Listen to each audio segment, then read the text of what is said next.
Broadcasting through the depths of outer space. Hello, I'm alive. I don't know what's going on.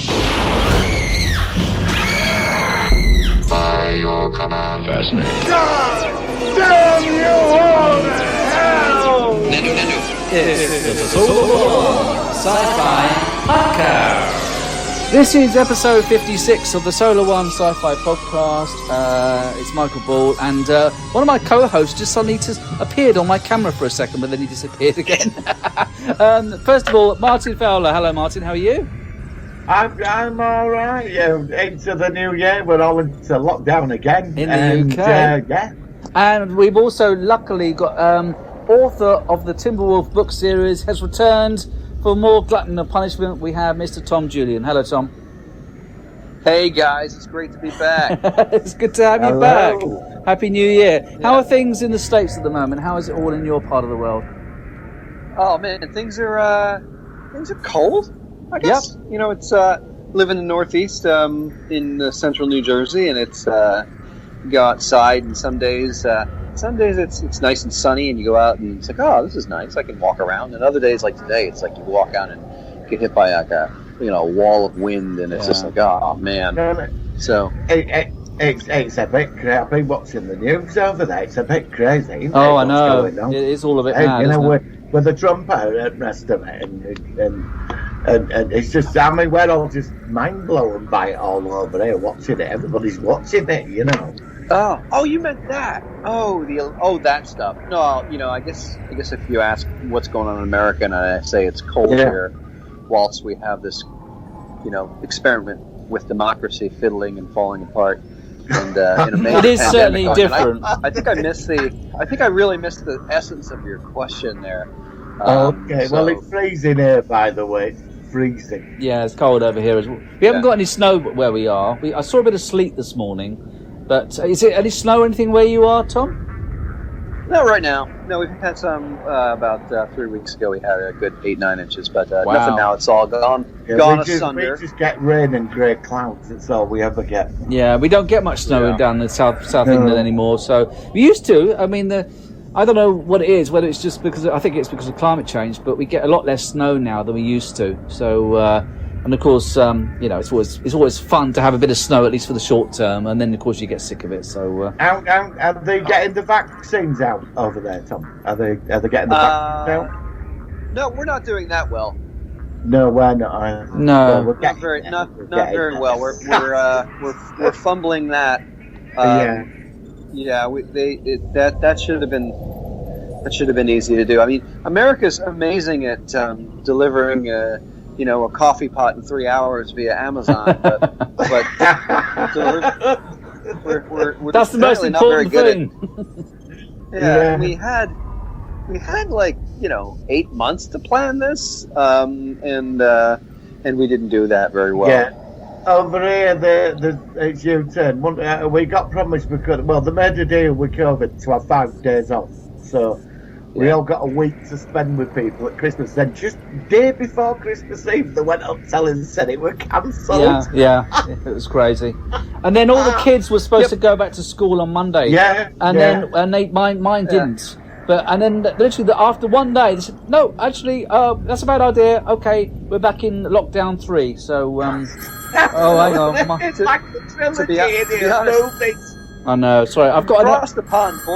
Boris Johnson looks like the kind of guy that would enjoy canceling Christmas. He's like, ah ha ha! Yeah. He's like the Paxo villain, Yeah, it's funny because it's like his hair is like a sort of separate life form which is trying to escape from his head. Right. It's kind of. Right. He's not like a Batman villain. It's not that.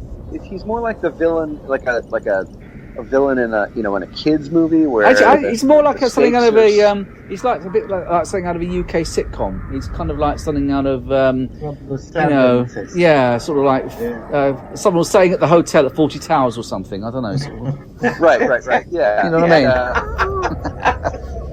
Or he's like one of those guests that comes on to the IT crowd. And, that's right. Well, I know you're a big fan of the IT crowd. I've said this before. You've got to check out the guy that did the IT crowd did Father Ted as well, which is a very, very classic UK comedy, and it's got the same same humour, and it's predominantly the people are Irish.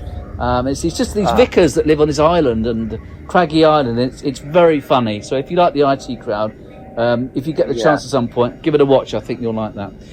Right, guys. I really got into. Go on. Sorry. No, you got to start your thing, man. No. I really got into Moon Boy. I loved that Irish sitcom. Oh, I never saw that. From Chris O'Dowd. I like Chris O'Dowd. Yeah, Chris O'Dowd's good. Oh, it's like the Wonder Years in Ireland. Like in the Sky's Got an Imaginary. It's so funny. It's just ridiculous. I remember Wonder Years. I remember the I remember the Wonder Years. Well, I remember Star Trek episode. Yeah. 3 years. Sorry, Tom, your phone's humming a little bit loud at the moment. If you just want to tap it or something, it might just go away the hum a bit. Yeah, just bang it with a hammer. Give it a knock. It might go. Is that a little better? That's it. It's breaking up a bit. I think it's all right. We can go with it. I mean, it's back in the 80s when we had problems with our telly. My dad used to go over and bang it on top. Yeah, I did that. I used to do that with mine as well. And with mine, it's a sound though. The sound used to you have one speaker. Right. And you give it a whack, and then the speaker. That's terrible, isn't it? I know. And yeah, I've got a relative who's got a TV so big it's as thick as a credit card, and it's about 100 inches across. It's amazing. I've never seen anything like it. Is it on the wall? Or? Yeah, it's all the wires are built into the wall. And, and it's the thing's just like something out of, I don't know. It's like is it the Void thing that they use on the Mandalorian for special effects? Because you know that they don't do just green screen now. They have this new thing where they have this screen that wraps around a whole studio, and they can actually. That's how they do all the special effects in Mandalorian. I think something like that. It's something so big now. And it's just, technically, I don't know how they do it, but there we go. Right, let's go to the news, and let's see what's been happening. Here we go. Working. So in the Sci-Fi News. Right, so this week, obviously, it's come back from the Christmas break, and I've been watching a few things. I have been watching The Expanse, which I know Martin's not seen yet. I saw episode 6 today of season 5. It was very good. Without giving spoilers, Tom, have you seen any of season 5 of The Expanse yet? No, I love it. I love season 5 of The Expanse. I love The Expanse. Right? Yeah, me too. It's a real classic. I mean, I think Martin's going to wait and binge watch them all in one go, aren't you? And it's getting expanded beyond season 6. They're going to 7. No, are they? Yep, it's been announced. Because I heard. That's news I've not heard. They're going to 7, and it looks like they might be going all the way with the 9 books. That's fantastic. Oh, and it's just so epic, isn't it? Well, yeah. I can't wait. You've got to do it like that. Yeah, well, maybe when you watch season 5 and it's finished, we can do another sort of special on that again. Oh no, is it 10 episodes? It's only 10 episodes. Yeah, but they're all very. 4 more weeks, I'll be there. Yeah, it's so good, and there's some real surprises. I'm not going to say anything, and Tom will know what I'm talking about. But really good stuff. The other series, which is coming to its conclusion tomorrow, I think it is, in the UK, or Friday, is Star Trek Discovery. Have you both seen all up to the season? Yeah, I'm up to date. I'll let you guys talk about it. Well, let me ask first, if Tom's not seen it, have you seen it all, Tom? I've seen it. In fact, we actually have episode 13 today, and I can watch it anytime I want. I just haven't had a chance yet. You're up today? I think it's tomorrow. We get it today. I thought it was Thursdays and Fridays. I think you might be right. And listen, yeah, well, I'll look out for it when it comes out. In the US, I think we get it a day early. Normally it's on the Thursdays, but it might be. I don't know. I know what you're thinking. It'll be like midnight on Thursday from your perspective. So it'd be like probably 9 hours from wherever you are now. Something like 11 hours. So what do you think about it all? Pros and cons? Are you happy with it? Is it Star Trek? Does it feel like an imitation? Tom, let me ask you first. What do you think first, Tom? Yeah, I like that that show seems to try to reinvent itself every year. Like season 3 has thrown them into a whole different time frame, and they're there. And I like the idea that it's not just like, you know, they're thrown into the 30th century and then they're back like at the end of the episode. They've spent a good deal of time there and experienced you know, different things and whatnot. I think it's it's found a groove, which is pretty cool. Yeah. And I like that a lot. And it's allowed a lot of the characters to breathe. I just love Doug Jones as the captain. He's just extraordinarily gifted as a Did you performer. One thing I liked was that they had Doug Jones in no, not that Tom Jones. Doug Jones without his makeup on. It's sort of unusual, but without the makeup on, because he was in a holographic form as a human, and I think that was really cool. Interesting to see that, because you always wonder, Data. Well, no, we saw Data in Star Trek Next Generation as Dr. Noonien Sung young, so you did see him once without the makeup on in that show. Odo, you did as well in Far Beyond the Stars. So it's funny that most of what I call there's always a character on Star Trek which is always like the person pondering in humanity, looking at human emotions or perspectives and stuff like that. And of course, Saru is the character on Discovery, and he is actually my favourite character. He's so interesting, and I think what's neat about him is that a lot of those characters that you described reflect on the human condition. But he's, in a way, expands on the human condition, because he's a person of kindness and empathy. Yeah. And it's interesting to see that in a non-human character, somebody who can kind of be a kindness envoy that is not, dressed up like a person. So I think he's a really neat character. I like him a lot. Yeah, absolutely. I think one of the major problems with this show has been it's been too much focusing on Michael Burnham, and I don't dislike her, but I'm not mad on her either. She's always just sort of there, and I've always wished that she'd been a bit more of an ensemble kind of show rather than she's normally the focus. Yeah. That's one of my aspects. Yeah, that definitely seems like a change compared to other Star Treks. It's like, there's a disaster going on and no one can solve it until she shows up, and then she fixes it, more or less. Yeah. Which is, I think, a bit of a disservice to the other characters. It's certainly something different. It's showing, the world of Starfleet through a specific person's eyes and their perspective. But I think there's been a little bit of backlash on her character, because it seems to be that she's related to the original series characters a lot, like Spock and Zarek. But shoehorned in though, wasn't she? And I think that's sort of like, she's like a shadow character. She was always technically there all the time. Yeah.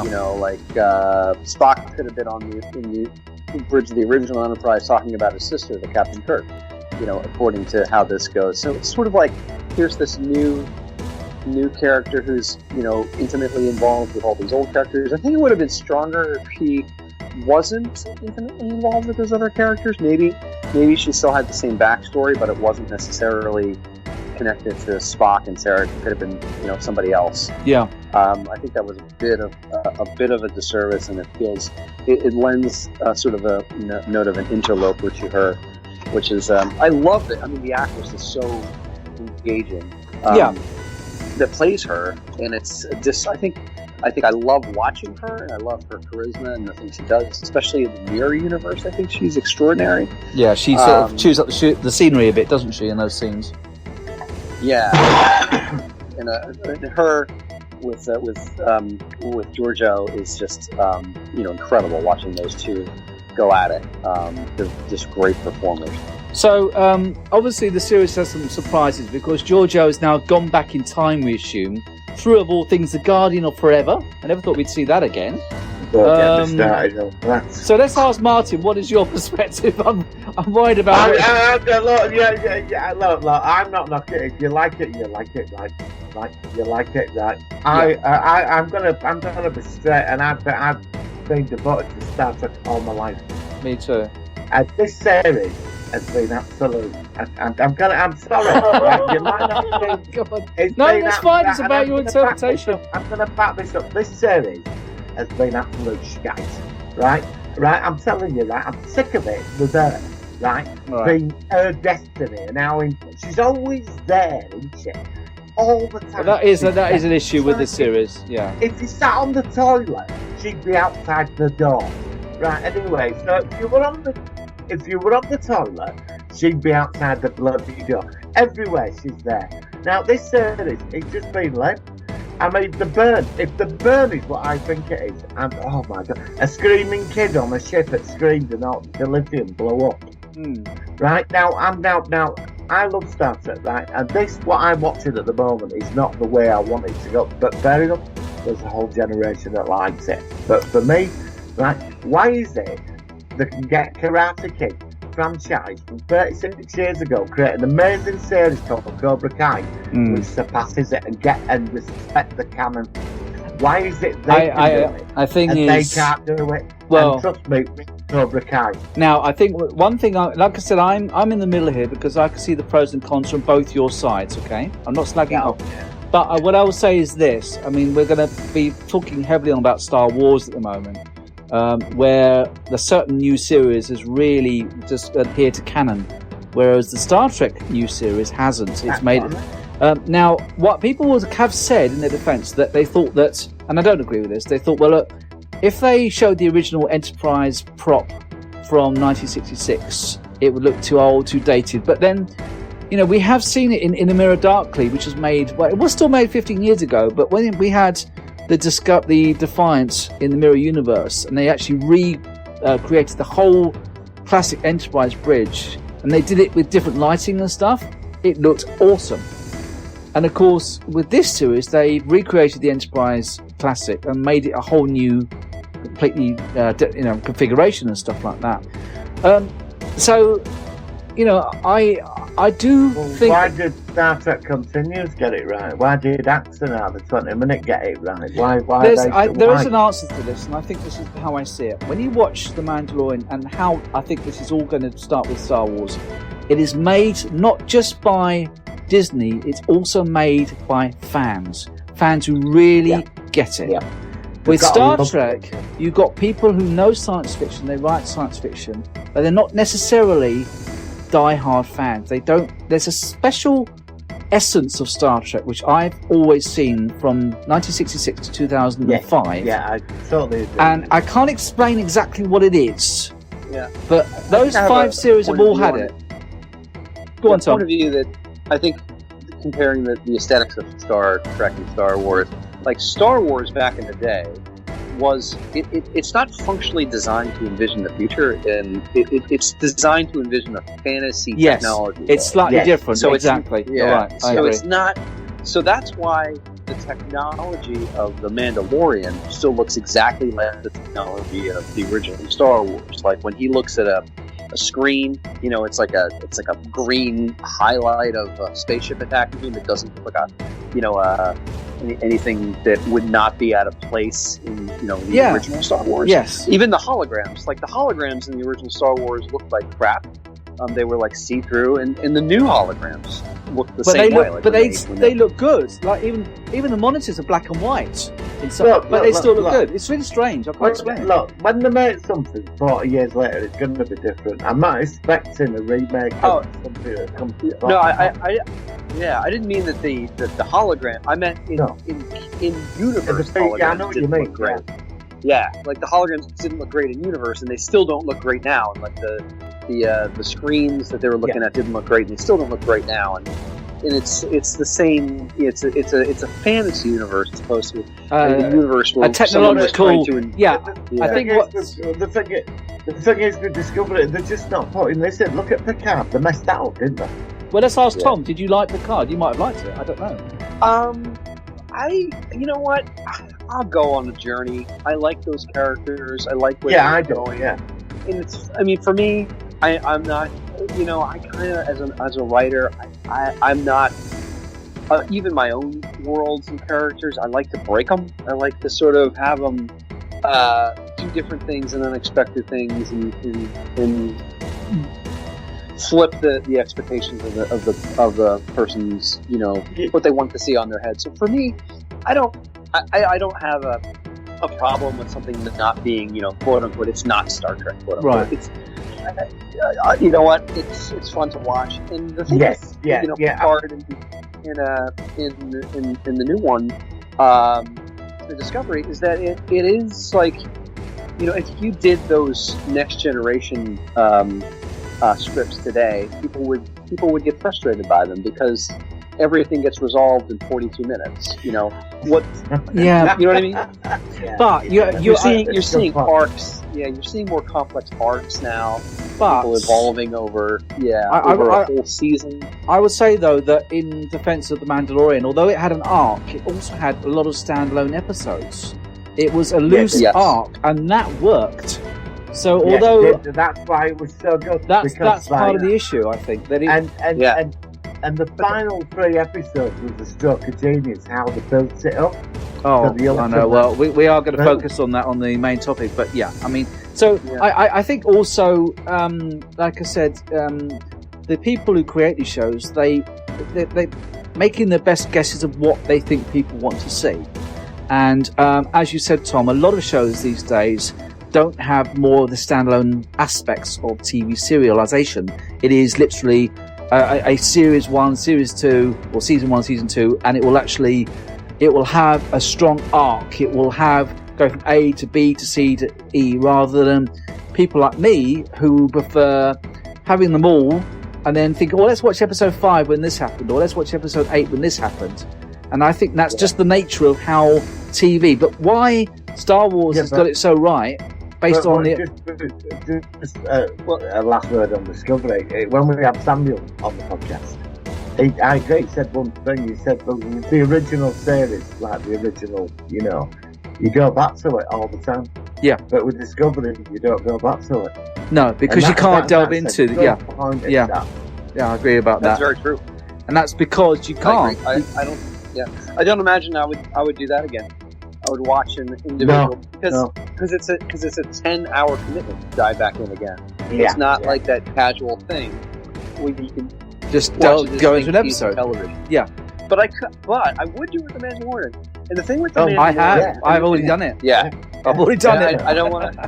I want to save my big point about serialization for when we actually have the discussion. Okay, that's fine. But okay. So that's the interesting difference between those two series at the moment. So can I just say, Doctor Who has it's they've done it with that as well, haven't they? They've destroyed that now. Well, Tom, do you like Doctor Who? Are you familiar with it? Yeah. We talked about that. My last one. I like yes, you did. More yes, casually. Yeah. And more of amusement than I'm like a diehard fan. So. It's fine. It got its lowest ratings ever on New Year's Day in Christmas specials. It got its lowest ratings. Yeah. Well, actually, but it was the top BBC show of the day, and also ratings. And it could be again. Yeah, but ratings generally on TV are going down because people are switching to streaming sites or podcasts or YouTube. It's not like I said, where you've got 4 channels like we used to have. And no other avenues of entertainment apart from playing. But what I'm saying is that when you respect the property, I'm not saying make it the same as it was before, but look at Cobra Kai. I don't know if you've seen it. I've heard of it. I've not seen it. I've heard of it. Trust me. You had 3 seasons of that, and the final episode, my God, it was such a build-up. And this is about a kid that did karate in the 80s. And what they've done with it, they've moved it so much on, but they've kept the roots in it. And they've grown around it, and it's like the Mandalorian. They've got it right. Why can't Doctor Who or Star Trek? Why can't they do that with that again? Instead we're just all over the place with it now. Well, it might be in their defence that sometimes it's time for a show to finish and make a new show like The Expanse, where you're not completely confined to 50 or 60 years worth of continuity. And Star Wars has that, but luckily at the moment Star Wars is just sailing through. So look, let's just finish off the news now. I think. Is there any other news that you come across you want to share, Martin or Tom? Just Superman, Batman, and Wonder Woman are getting a movie together. No. James Gunn officially confirmed an R rating for Suicide Squad. We've got some Trekkie news. Whoopi Goldberg talks about Johnny Snow. Yeah, I heard about that. Yeah. We knew that anyway. Yeah, so, that's good. I would like to see that. Oh yeah, this is it. It's official. They've invented a suitcase-sized minigun that comes out of a suitcase.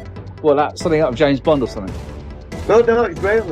I'm looking at it now. It's like a Gatling gun that comes out of a suitcase and kills everybody. Which, Okay. well, that's James Bond, isn't it? It's great. That's all right. And that's this week's Sci-Fi news. There's nothing really much.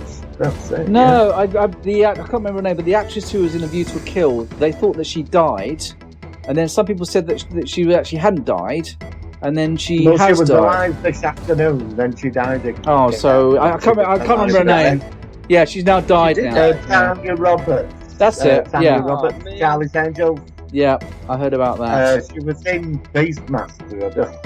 Beastmaster. I don't know if you've seen No. Beastmaster. Yeah, I've seen it. Yeah, That's yeah. her, yes. She had ups and downs with certain roles she took. Yes. She was always, they like to put her into certain poses in certain barbarian movies. That's Do they? all I'm going to say. Okay. Yeah, she was great at like those kind of cheesy sort of Yeah. sword. Yeah. Sounds Yeah. But she did pass away. That's a shame. That's awful, isn't She's it? alive again on last report. She's alive. Oh, she's again. alive again. Yeah, Oh, she's hang on. Oh. 5 times now. No, but hang on. She died and then she was alive, and then I heard she died again, and you're saying now she's alive again for the full time? Yeah, she was, it came up this afternoon that she's alive again. Yeah. Oh, you're kidding. She's been dying since yesterday. She keeps coming back. I don't know what's going on. I don't know. I mean, we can't even get that right. Well, mind you, she's reminding me of Captain Jack from Doctor Who at the moment, by the sound of it. I know it sounds a bit horrible, but oh dear. Well, I mean, I hope. No, I don't want that. I mean, like I said, She's a very nice person. yeah, of course she you is. know. Let me have a look at the entertainment very quickly. Actually, she just gone blank. Hang on a second. It didn't say. Yeah, I don't know. Now, listen. Before we go on to the main topic of the week, I wanted to hear from Tom about of your book news. Anything that's happening with you with your aspect of the Timberwolf series? Well, how's things going over there with you? Oh, thanks, man. Things are going good. The book's been out for the new book's been out for about 2 months. Symmetry, the sequel for Timberwolf. Right. And it's getting really, really good reviews. It's actually on sale today. Brilliant. In the next week, both of the books are on sale. One's free and the other's 99 cents. Brilliant. So if anybody wants to pick it up, Do you want to give us any links or any information of where we can get that? Yeah, just go to tomjulian.com and you'll get a link to the books. Brilliant. Okay, I'll make sure that I send a link. I'll send a link in the podcast when we release it tomorrow. Cool. It's so cool to have a proper author, sci-fi writer on the show. And awesome. I hope that. I think it'd be really nice for us both if you could come back on a semi-regular basis, depending on your schedules in the future when we do some reviews. So obviously, if you can come back for future shows, then please do. That'd be lovely. No, it's always a blast to hang out. It's a blast to hang out with you guys. It is fun to nerd out for a good hour in the middle of the day. Yeah, well, honestly, no, I blocked some time out of my work data. Yeah, when you said that, because you said to me, I blocked off some time, and I was really dense. I thought, what does he mean? And of course, then you obviously meant your calendar blocking out, and I was really dense when I felt a bit embarrassed about that. You must have thought, what does he not know what blocking out means? But of course, I think it's a term that's more used in America than the UK. So I apologise for sounding a bit dense when I was put a question mark about that. Not a problem. I could have like really gone, talked to you about that for a while. You don't know what blocking time is. No, that's fine. It's it's when you no, exactly. I made up some random sci-fi off the author BS and you could have really thrown me. I could have done that. Actually, next time I talk to you, I might have to be aware of that. You might want to get, because I'm a big fan of pranks, so also getting a few pranks my end as well. But I think I'm pretty fair at receiving them as well as giving them. Oh man, brilliant! All right, well let's go to our focus of the week because we've got a big one to talk about. Here we go, is the jingle. It's The Solar Sci-Fi focus of the week.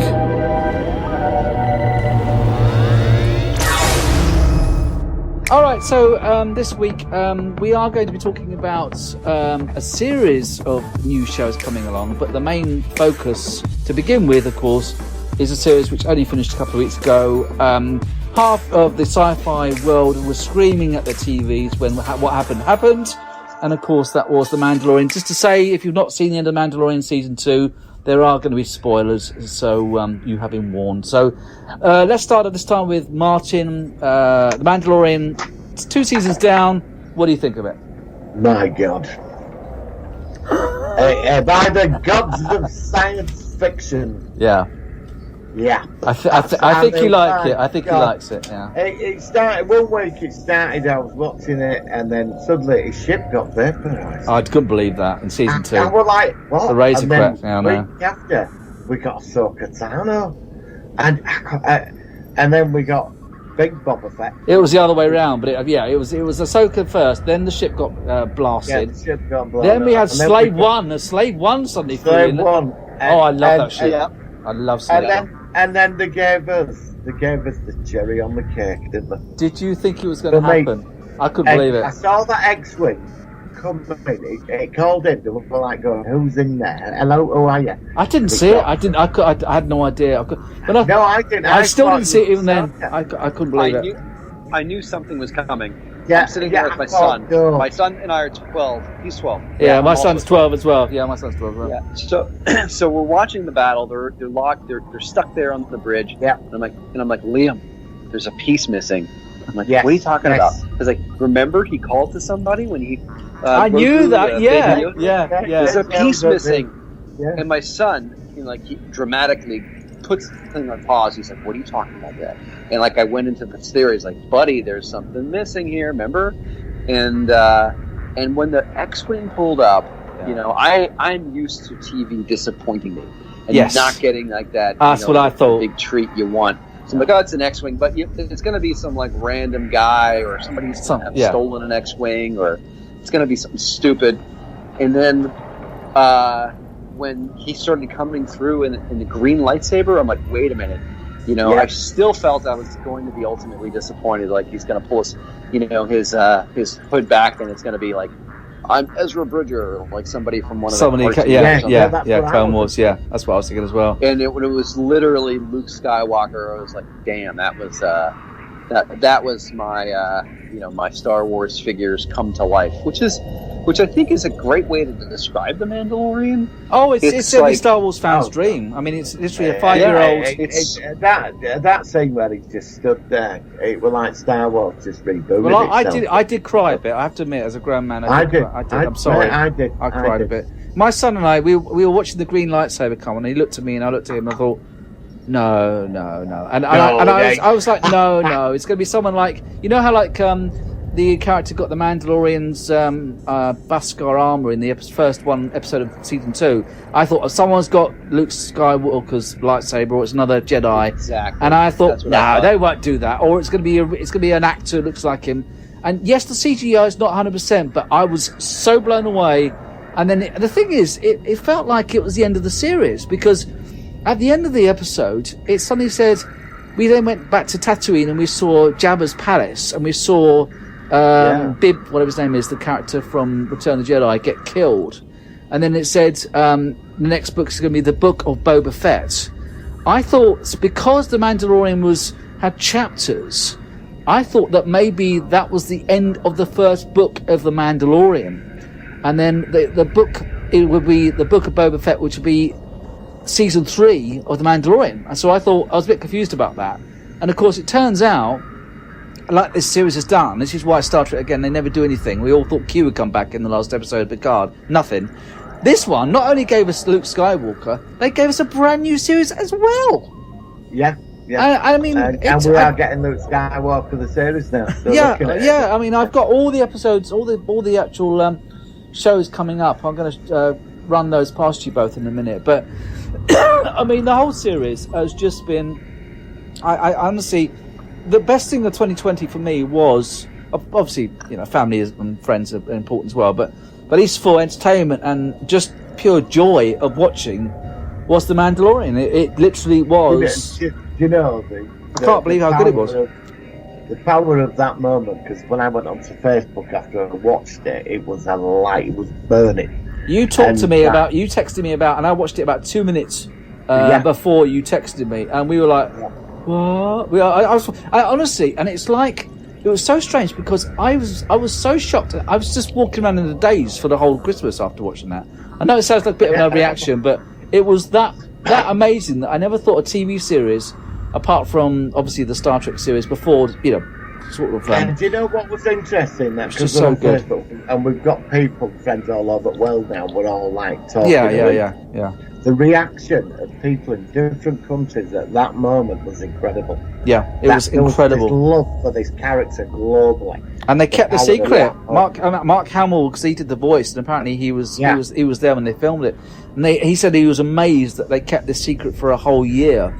Absolutely fantastic. I mean, I cannot, and then even brought back R2-D2 at the end as well, and then Grogu went off, and it was just everyone. Yeah, I was literally 5 years old again. It was. Do you remember Rogue One when Vader lit the lightsaber up in the scene? It was the best thing since then, and I saw some parallels because it both starts off with the door opening, and then the lightsaber turns on, and then he comes out, of course, and then in this one it was the Dark Troopers rather than the Rebel soldiers. Fantastic. He is so powerful. The power he wielded, he just went through them like they were paper mache. Yeah, and exactly. And it's the only thing that could get through him was a lightsaber. It was so clever. I mean, what do you both think about the production standards of this series? Because I think it's it's just like a film. It's just like watching a film. I think it is very much. It's very cinematic. It's incredible the way that things they can pull off on a weekly basis is really strong. Yeah. To be honest, it's like when you're. I mean, it brings you back. I think the best way to describe it is that it is the realization of what we remembered Star Wars to be like. Yeah. Because we have like a memory of what it made us feel and how we loved it, and what it made us play. Like when we were pretending and we had our little people and figures and run around the backyard and play Star Wars. Yeah. So, but if you go back and watch Star Wars, like, well, okay, it's. I remember it made me feel that way, but it's so long ago now. Yeah, but the Mandalorian feels like that's really what it is. It's like if I was to go outside in my backyard as a little kid and imagine my own Star Wars universe, it would probably be a lot like the Mandalorian. Absolutely. So and they've captured that. Yeah. They have absolutely captured it, and it that's what's so successful because Dave Filoni and the other guy, they are pure Star Wars fans. They get it. They understand what it's all about, and they're now going to be involved with all these spin-offs as well.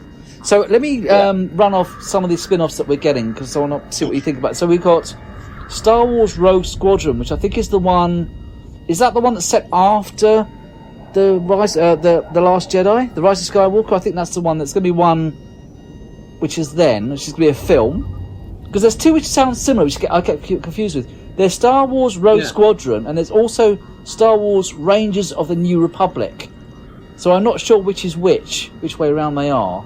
But one is set... I have no idea when all of these are set. What's a film and what's a show? Can you say that again? Star Wars... There's Star Wars Rogue Squadron. Yeah. And I think that's the one that's set after The Rise of Skywalker. And Star Wars Rangers of the New Republic. Yeah, that'll be the new... That'll be set after the fall of the Empire and that. New Republic. Okay. Yeah. So we got that, and then we've got Star Wars Obi-Wan Kenobi, and Luke Skywalker coming back as well, and not Luke Skywalker. Hayden Christensen's coming back. What do you two think about that? Do you think that'd be good? I think it's going to be clever how they're going to introduce them into it. It's going to be. They're no doubt going to blow our minds with what they've got planned for that. Yeah. So, go on. One of my favorite things ever was the arc of Darth Maul in the Star Wars Rebels and in Clone Wars. I thought that they handled that so expertly, and it really was. I'm still watching Clone Wars. I've started. No. I've started. I'm into beginning of season 3 of Clone Wars, and it's suddenly at the end of season 2 and beginning of season 3 so far. It's really picked up. It was okay the first season, but I could tell that it's really, from my perspective, it's really finding itself now. And we just had. It's so good. I mean, Dave Filoni did both of those. He did both Rebels and Clone Wars, and the characters and everything he puts together, which kind of dovetail with with the Mandalorian, it's clear where they're coming from. I mean, it's so cool. Yeah. Like there's like just from the get-go, like all the underworld stuff in Clone Wars. The Cad Bane, that new bounty hunter they had was. Well, I just the last one I saw, amazing. I've just seen the one where we saw Boba Fett, and he was actually with a load of the clones, the younger clones, and he was trying to get back to Mace Windu to kill him, and that was good. Yeah, that was a good 2 or 3 parter. Yeah, really good stuff. I mean, it just. I was amazed that he was able to take guys that are literally the exact same person and differentiate them both visually and as characters. Like all the clones are different, even though they got different haircuts or yes, but they look different. Yes, or tattoos. I like that. That was so very cool. clever. Yeah, so and the way that they treated them as almost like their own little definitive culture. You know, I always thought, like, well, what's a clone going to be like? Is he going to be all about, like, just fighting and war and nothing like that? Yeah. But they did a really good job of making each and every one of them like an empathetic character, like a frontline soldier who really cared about his. I like how they say, like, my brothers. They're always talking like that. I just thought that was really neat, and they really changed literally characters that are one-dimensional in every aspect into 3-dimensional, and it's people. I was going to say that because a lot of people are critical of the prequels, which I've always liked actually, but they're saying so many people are seeing the prequels now as so much better because of the way it's entwined with Clone Wars, which is a very clever thing. So I think that's a very clever idea as well. They were like Solo, wasn't it? It was like Solo at the end when you saw Darth Maul. Yes, which is linked to... Which was a nice, beautiful touch, wasn't it? Yeah. But my big problem with the prequels was that it was clear no one was saying no to George Lucas. And they just made, like, whatever he wanted to do. Yeah. People were just going to do it. And really, if you look at the original Star Wars, where he had lots of collaborators, great editors, great production designers that were really trying to stretch the dollar, and they had to think of interesting ways to tell stories. Yeah. Instead of that, he's just like, I can do whatever I want, and I don't have to get out of this chair, put my coffee down. I can just, do whatever. And it turned out to be pretty messy. Yes, it did. And it didn't have the heart it needed. I just remember, like, it's so, to me, I'm like watching this movie. I'm like, man, this seems to be like a movie about meetings, and it's just this very bit different, very strange in that way. So I would love to. I think the core of the prequels are great, but the execution is inexcusable as far as like how it was put together.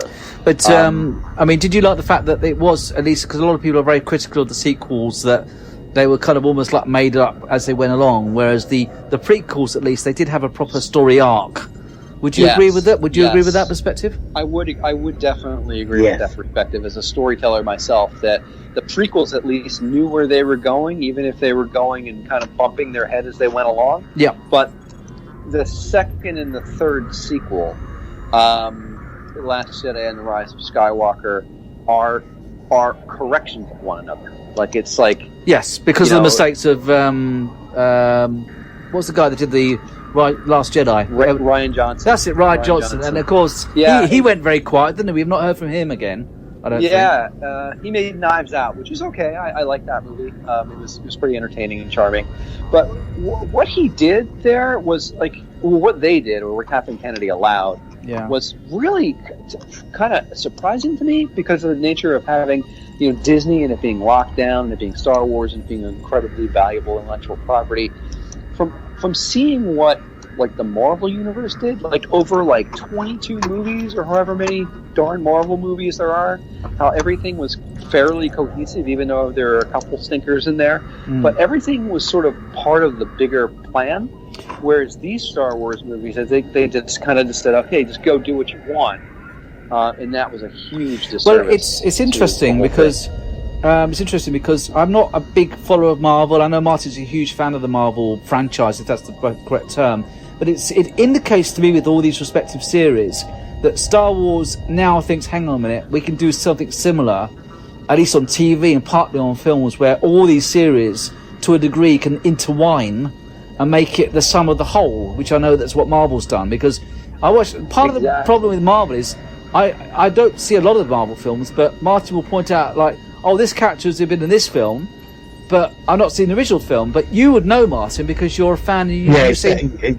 That's the difference. So I think Star Wars. They have done very well. It's a 10-year story arc with independent. And I think that's exactly what Star Wars are going to be doing now, mostly on the small screen. And I think it's going to work. Well, I think it's going to be good.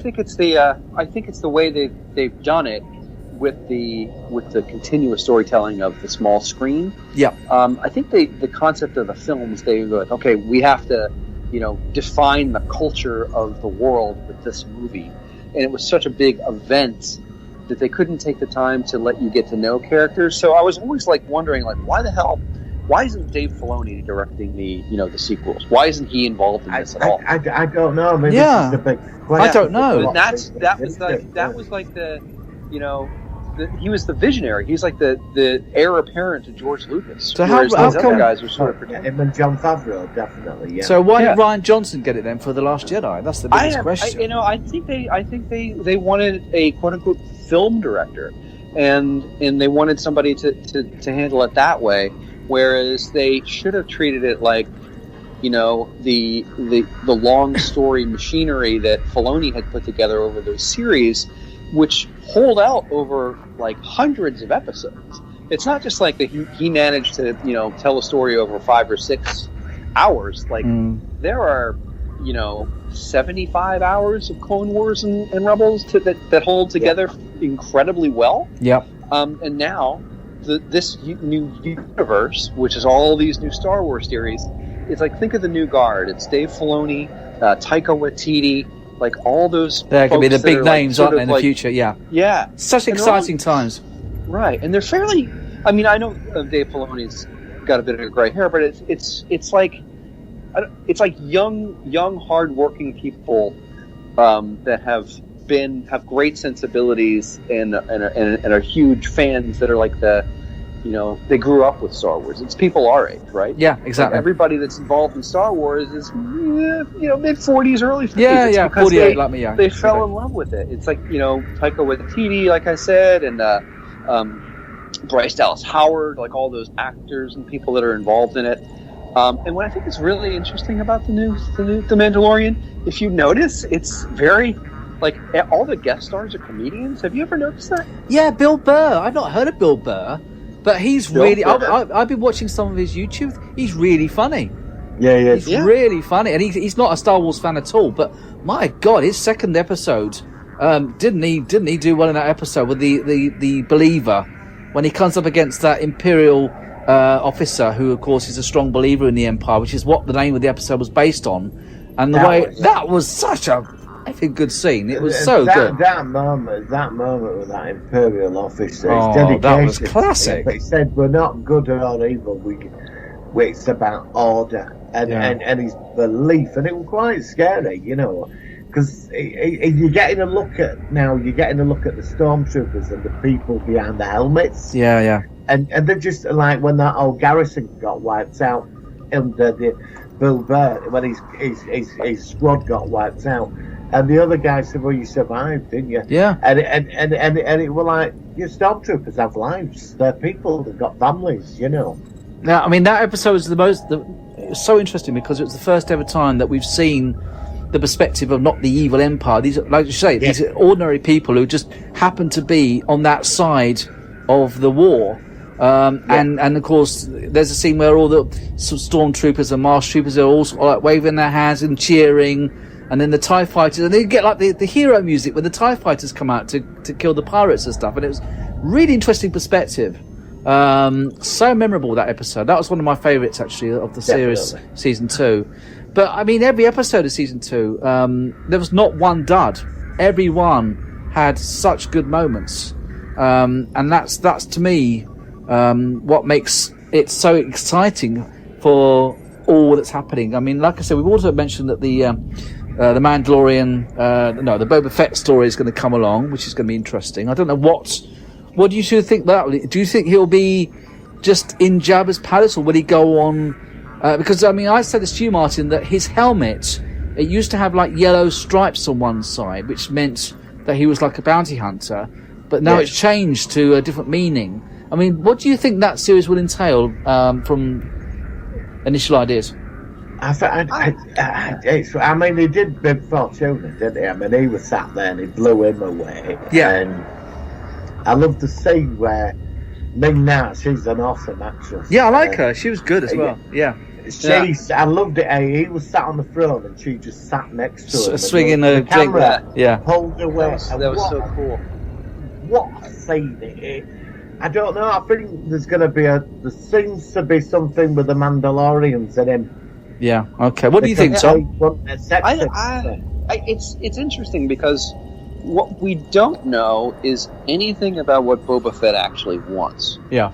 Like, we don't know why he was sitting on. I mean, he obviously was sitting on that throne because he was taking over the underworld.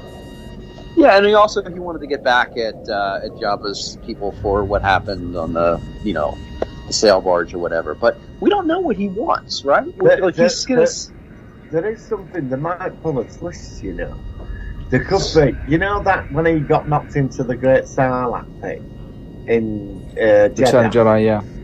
Maybe he wants revenge on Han Solo. Well, maybe they might bring him in at the end of Boba Fett, the book of Boba Fett. They might do a Luke Skywalker right at the end. We get the young Han Solo who blows him away or whatever. But if they did that, we know he's going to survive because we've seen him in later films as it could do. It could be something there. I don't know. Yeah, I wonder. I just may speculating. It'd be cool though. But they're getting better. Think about him. I was going to say, what's Boba Fett's big grievance? I don't know. Yeah, I was wondering that. He don't seem the type to rule an empire, does he? He's more an independent operator, really. Well, maybe he'll be like a figurehead. Maybe he'll be like a figurehead where I don't know. Maybe he doesn't want to rule that crime empire. Maybe he just did that because he wanted to get back at those folks. But I think it's a curveball, right? I don't think it's going to be like him taking over the Hutt crime empire. I think that what he's going to do is leverage that for some sort of unexpected thing we don't know about right now. That's what I think is happening. I'm sure they'll come up with some great idea. I mean, I totally trust the writers in this. I totally trust them. They'll do something great. Season 3 of the Mando is about the Black Saber. Well, no doubt. I mean, I know that Mandalore gets destroyed or wiped out because they said it turns to glass. The episodes I'm watching, it's still standing at the moment. So this year it's going to be me catching up with all the animated series, i.e. Clone Wars and Rebels. Oh, so you're going to love it. I know. I'm getting into it, actually. I mean, I'm not a big animated fan, but I can see it's just starting to get good, Clone Wars, at the beginning of Season 3 now. I can tell that the writing seems to be a lot more solid, and I'm more used to it, perhaps. I don't know. But, I'm really looking forward to it. Have you gotten to the Darth Maul yet? No. I know. Okay, that's I know he comes back. I know that he apparently he survived. He has like a robot body or something. I know about that, but but I don't know too much about it. Yeah. And do you know the ones that get to play Thrawn? Apparently, it's Robert Downey Jr. Yeah. As Admiral Thrawn. Now that's a character leading on to another Star Wars series, Ahsoka. So, what do you think that would entail again? I mean, what would be... I mean, I suppose in some ways you can't tell me, can you? I can't tell you the ending of Rebels. As I asked that, I realised that you can't tell me. Somebody. Okay, well that's interesting. So we've got that. Then we've got the Rangers of the Republic series, which I still... Like I said, the Rogue Squadron Rangers I get confused with. Then we've got a Lando series. Now, what do you think, Lando Calrissian series? I hope they get the young guy that played him. I thought that was a joke. No, it's a series. Yeah, it's true. Well, you remember the guy that played him in Solo? I thought he was quite good. I thought he was quite good, actually. Awesome. Yeah. Donald Glover. That's it. Yeah, he was good. Yeah, I think it's Donald Glover, Yeah. I don't know where they're going to go is that these series don't necessarily have to be long-running forever. I think some of them can be like a one-season thing, which is fine. It's not like a 10-season thing. It's like an extra bonus for you to enjoy. I love that. I absolutely think that we're in a golden age of television. It's not even television. It's not TV anymore. Entertainment. You know, because television used to have to be 42 minutes long and have specific breaks. Right, sorry about that, everybody. was Sorry, back, yeah. Tom, carry on what you were saying. Sorry, we've got some technical issues. Go on. Yeah, I love the way that television doesn't have to be 42 minutes long anymore, and you know, it doesn't have to be 7 seasons and whatnot. You do whatever, and you have 10 episode seasons and things like that. And yeah, I watch. You guys ever see Peaky Blinders? I think it's a show done in the UK. No, I've not like seen it. I know it. I've not seen it's like six episodes a season, and then they put out a season every like year and a half. It's nothing like conventional TV whatsoever. But it's a different way to tell stories that, you know, have to be done in a certain way. So it's cool. There's more. There's another series that writing where they've really 10 episodes. They've really whacked out the entire universe. It's Doom Patrol. It's totally screwed up and it's weird. And it's 10 episodes, and it is like it works wonderfully, like the Mando. This is where television's going. This is where it's all going now. It doesn't have to be like extensive for years, like one season, almost like a long film chopped up into bits, kind of thing. Yeah, exactly. And I like that. I mean, another Star Wars series is Andor, which is the prequel to Rogue One. That looks good. You two look forward to that one as well? Yeah, I'm looking forward to I'm not looking forward to the droids thing. Oh, a droid story. Yeah. Well, there's two. There's a Bad Batch, which apparently is a sequel to Clone Wars. Bad Batch is a sequel to Clone Wars, which features clones. Oh, that's going to be great.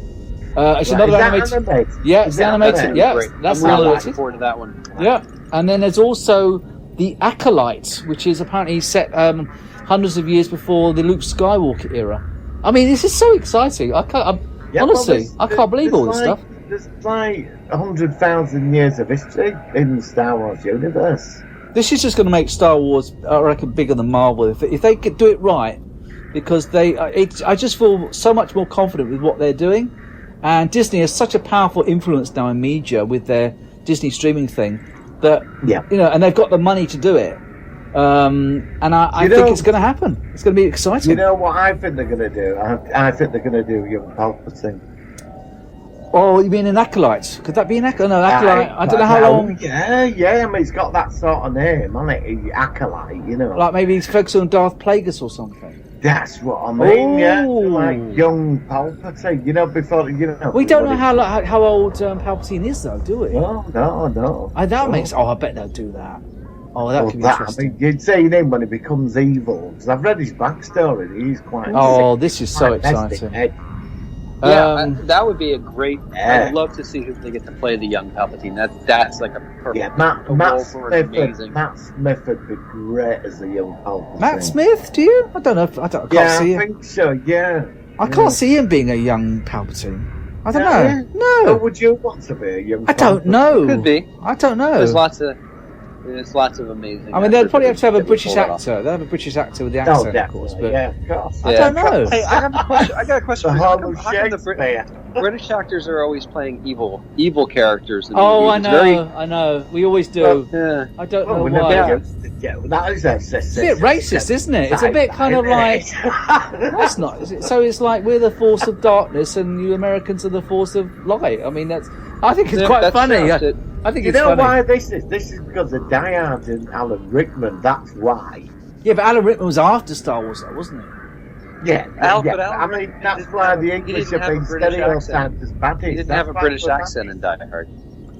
But in Star Trek, you've got Picard. He's the goodie, and he's got the British accent. And then, of course, that's true. A lot of the aliens or other people have got American accents. So Star Wars does it the other way around, I suppose. I don't want to talk Star Trek, rather. Because everybody came from up north and they were British in that. I like Alien 3. I know it wasn't like the first two. I still thought it was all right. I thought it was quite funny. That had Pete Postlethwaite was in that. Yes, he was. Pete Postlethwaite. He's one of the best actors of all time. He was just, always in that role where he was like the guy. There's a great film with him called Among Giants, where he's a guy living in the north, and he works with his crew where they paint electric pylons, and it sort of falls into a sort of love story. For that years ago, I remember that. I've got it. I've got a digital copy of it. Actually, it's actually a very good film. It's not sci-fi at all, but he was really good in that. And he's an older man, he's a middle-aged man, and he falls for this New Zealand girl who's in her 20s, and it's a good film. It's a good drama. If you want to see a Pete Postlethwaite film, then I recommend you watch Among Giants, because it's a good solid film. It's a British film, but I like it. I thought it was very good. I suppose we do play the best villains then, really, I suppose. Yeah, well, why? Is it just the way we pronounce our words, is it? Or what is it that makes us sound so evil? This is the Solar One podcast. Sound evil. Yeah, there you go. I don't know. It's there's probably essays written about why that sounds evil. So it might be because of filmmaking being a very American Hollywood concept. Yeah, most of the actors that come in to play the roles are Americans, and Americans are used to hearing American accents films made. So it gives a different perspective. You mean from having a Brit?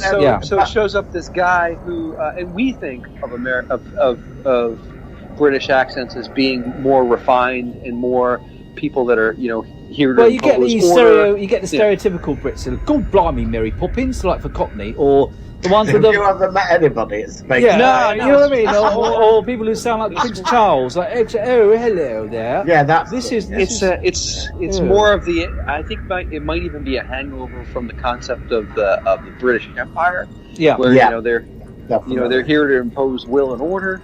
So it's something like that. And you've got guys like.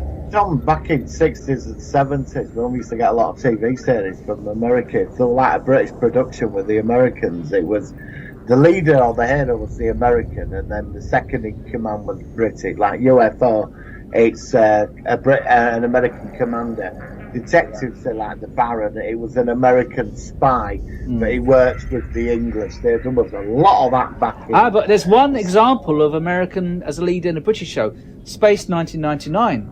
Martin Landau was an American, and he was the head of Moonbase Alpha, and he was American, and it was a British show. So there you go. To put an American actor in to sell the programs to the American people. That's why he was great in it. I thought he was great in it. It's crazy. I think when it comes to villains, especially in the United States, we don't like to cast ourselves as villains. Sounds oddly enough. It's like, okay, we gotta. If you watch like spy movies, it's always like, who's this guy? He's some, Bulgarian terrorist or something like that. He's not American. We like to think of ourselves as heroic, regardless of the random stuff we do. And using a British actor makes things just, it's slightly a twist. It's not too exotic. Not like a German or something like a. It's a truck. It's a truck. You think Germans have 50s and 60s without war films, didn't they? I mean, it is strange, isn't it? I think it's. I love the fact that our respective cultures, how you're perceived as being as a role. You never get like an Australian baddie, do you? Like, g'day, mate.